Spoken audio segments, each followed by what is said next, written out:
What's up, losers? Today I'm back with another expedition into the dark, uncharted depths of r/fatlogic, taking a look at a few posts and sharing my thoughts on them. This is episode 80 in the fatlogic series, and I've got some controversial posts lined up for this one. So without further delay, let's get into it. Washington Department of Health. Diet culture promotes, and is grounded in, anti-fatness. It contributes to eating habits that are bad for our health, by teaching us not to trust our bodies. On #No Diet Day, focus on nourishing your whole self and overall well-being. #intuitive eating. #body trust. Jesus Christ. This is like something out of a dystopian nightmare. How can we have gotten to this point, where we've got official government outlets promoting the kind of fat acceptance hogwash that you would, at best, expect to see in a TikTok comment section? Mind-blowing. Like, don't get me wrong, I'm inclined to assume that this post was written by some low-ranking fat activist intern, rather than anyone of any real significance. Because let's be real, nobody follows the health department on Twitter. And I'm sure the people at the top of the totem pole have more important matters to attend to. But none of that changes the fact that this is the official checkmarked account, and it's putting out what can only be described as abject fat acceptance rubbish. So yeah, needless to say, I find this more than a little alarming. To respond to the post itself, I would say that while certain aspects of quote-unquote diet culture might be harmful or unhealthy, the underlying premise is that obesity is unhealthy, and that it can be avoided through controlled calorie restriction, are completely sound, and vitally important for the public to understand. Allowing people to just follow their intuition and eat whatever they want is clearly not working on a societal level, as evidenced by sky-high obesity rates. And promoting safe and reasonable diet practices is a necessary countermeasure to prevent the public health crisis from getting any worse. Telling people to trust their body, or nourish their whole self, might give fat people a nice warm feeling inside, but it's absolutely terrible advice that, if accepted by the general public, will make the obesity epidemic so much worse than it already is. The fact that there are governmental bodies putting out nonsense like this is nothing short of a travesty. And I sincerely hope that the Washington Department of Health gets its shit together sooner rather than later, because this is just embarrassing. False. Even just a modest weight loss of 5 to 10% of your total body weight is likely to produce health benefits.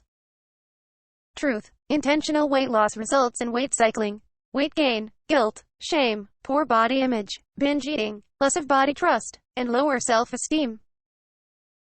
Man, the arrogance of this post is something else. Not only does it baselessly dismiss the claim that modest weight loss produces health benefits, but it also asserts, without any kind of qualification, that modest weight loss results in pretty much any undesirable outcome that you can imagine.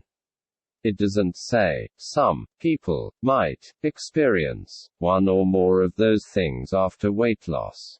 It just says that those are the results. So basically, it's amplifying one experience, the minority experience, I might argue, of dieting, as the inevitable outcome of dieting, and excluding the experiences of the great many people who have experienced no such downsides from dieting, and have instead had their life transformed for the better.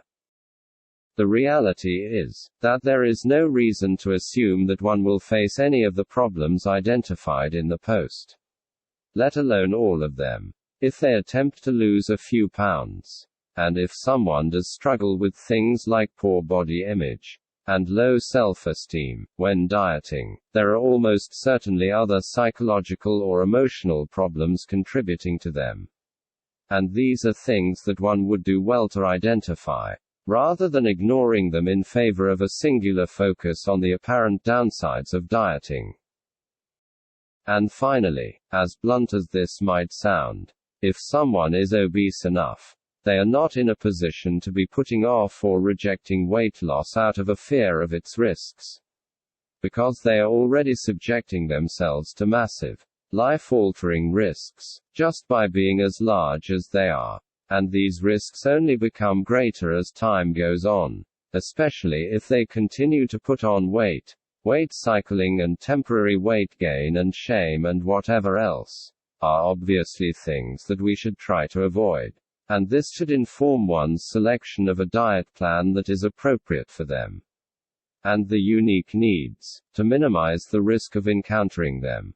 But at a certain point, one simply has to accept that bad things might happen when they attempt the diet, but that this is still preferable to inaction.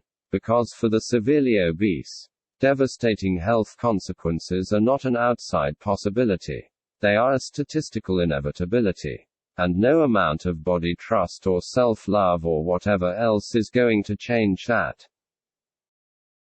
I need recommendations for a PCPN, redacted, or thereabouts, who take state insurance, and are not fat-phobic. My current PCP has given up trying to find the reason for my shortness of breath. She's now insistent that it is weight-related. I'm equally frustrated with not knowing what it is, and with her giving up. Maybe I need a mysterious illness team or something. Anyone have any recommendations? Ha ha, oh wow, a mysterious illness team, you have got to be kidding me. Seriously though, imagine how frustrating it must be for the doctor, having a fat patient come in with a problem that is clearly related to their weight. And having them flat out refuse to listen to you when you point this out. And instead blame you for having given up on them, because you can't produce a diagnosis out of thin air that will be more palatable for the delicate sensibilities. I'm getting enraged just thinking about it, haha. Like, who do these people think they are? Where is the fricking humility? It's crazy. But you know what? If this person wants to run all over town, figuratively speaking, haha, looking for that one special doctor who will whisper sweet nothings in their ear, indulge the childish fantasies, and make a show of seeking out a mysterious ailment that, in all likelihood, doesn't exist, then more power to them. Everyone is entitled to a second, or third, or fourth opinion, or however many opinions it takes to find what it is that they're looking for. I just wish they could do it in a way that was a little less smug. Because let's be completely real. The doctor isn't the stupid one in this scenario. And the doctor isn't the one who gave up either. This person gave up on themselves, whether they have the courage to admit it or not. Zooming out from this individual case though, I think all of this illustrates why fat acceptance, and health at every size more specifically, is such a damaging movement. People like this poster are not just passively taking on board the haze rhetoric that they consume. They are allowing it to influence their real-world approach to health, to the point where they will ignore serious medical advice from healthcare professionals, convince themselves that any doctor who doesn't go along with their lunacy is incompetent, and shop around until they can find someone who will validate their preconceived ideas. In effect, this insulates them from having to even consider that something might be wrong with their weight, which makes it all but impossible for anyone to reach them, let alone help them. It's all fun and games to have a laugh at the expense of fat activists. And I'm never one to abstain from this frivolity. But it's important to remember that each fat person who gets bamboozled by this nonsense becomes much less likely to escape from the dire situation. And that is a damned shame. So, yeah, frick haze, basically. Well, that's all I've got for you today. I hope you enjoyed checking these posts out with me, and hearing my responses to them. What do you think? Should health departments be advocating for no diet day? Is intentional weight loss destined to cause you 1,000,001 different problems? Are doctors who tell their patients to lose weight Giving up? Let me know in the comments. As always, don't forget to like and subscribe, or I'll make you join the mysterious illness team for some delusional fat activist. And spend hours playing pretend with them so that they don't have to accept the reality of their situation. Just kidding, haha. Anyway, catch you later.